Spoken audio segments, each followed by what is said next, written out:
Mic check.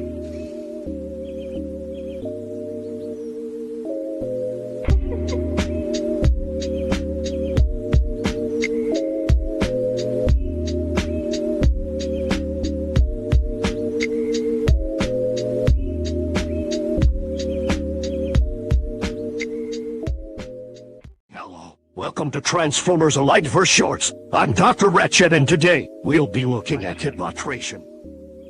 Kidbot is a very disputed topic within the Transformers comics and fandom. Many comics of the past have shown how mature actors told the story. I'm not messing up what has already been done in the comics. I'm just presenting my take of how this should be done. Kidbot is a very delicate process. One small mistake could result in catastrophic failure of your Kidbot creation project. For this project, you will need the following.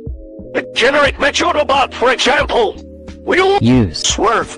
Hey, Ratchet, how are you doing? What can I get you? Radium beverages, coolant juice, instant break load coffee. FM, in this case, grain light. This better be good, Ratchet. The great and powerful. Oops, solar alert, sorry. You will also need a protoform body. Any random protoform body, built or otherwise, will do. You will also need a spark. This is our life source that receives power from our internal energon systems. This is a very serious topic, indeed. Okay, Doc, you have my attention. How do we do this Kidbot thing? Don't call me Doc! Okay. Sheesh. Didn't know. You hate being called that. What's the first step in this Kidbot building gig? The cerebral cortex, also known as the memory module, holds up to 10 or 20 modal chips. These are easily replaceable, and it can store billions of terabyte data. All you're basically doing is switching around a few of these chips. However, just like in the case of magnets, opposite poles attract, like poles repel. A chip from a Mech and a chip from a Fem must be used to replace two of the protoform modulus chips. The Mech modal chip has an echo programming that the Fem modal chip does not have, and vice versa. So, my modal chip and Swerve goes into the protoform modal. What happens to the protoform's modal chip? Do we discard it? Ratchet. Wow, didn't know a doc could do something like that. Tell me about it, Ratchet. Don't call me Doc! The neck that calls me Doc, Mech or Fem, will get flare miles out of the bar. Are we clear? Sorry, Ratchet. Don't throw me out of MacAdam's bar.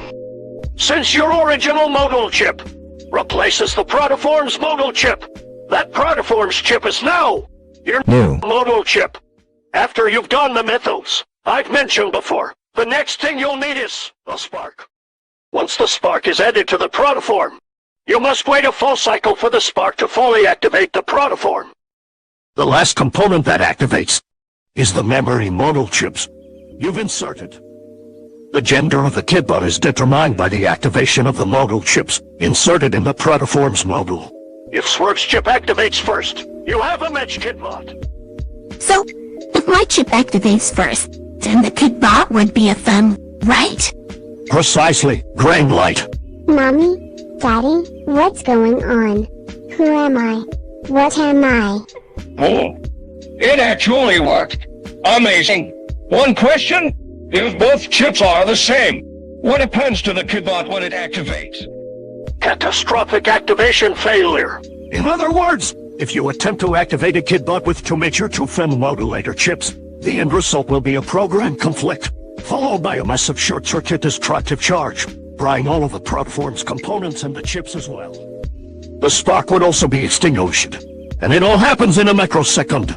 If this happens while you're holding the protoform, the damage you get from this will render you, in a worst-case scenario, permanently offline.